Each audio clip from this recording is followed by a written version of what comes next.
Several supporters of former President Donald Trump in Georgia are facing possible felony charges and years in prison if they are indicted with Trump and then convicted of conspiring to make Trump the winner in Georgia in 2020, despite Trump's loss here to Biden. The Georgia GOP launching a new website praising the potential Georgia defendants, calling them patriots, and asking for donations for a defense fund for them. It's not surprising at all. I mean, they've taken lessons from the master. It's figuring out ways to monetize this to their advantage. Former U.S. Attorney Michael Moore, now in private practice as a partner with Moore Hall in Atlanta and not part of the case, points out that among the targets of the grand jury investigation are the 16 Republicans who met at the state capitol on December 14, 2020. They were ready to claim that they, and not the Democrats, should represent Georgia in the Electoral College vote in Congress the following January 6th. Leading that meeting, David Schaefer, who was then the state GOP chair. If they are indicted by the grand jury, I think that they could be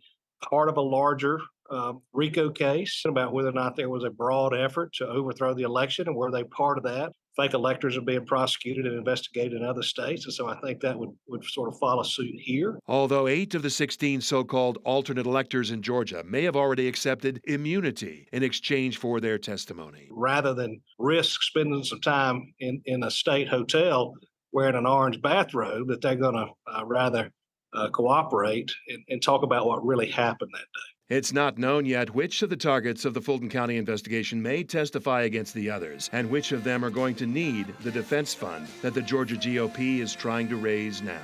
In Atlanta, John Schierick, 11 Alive News.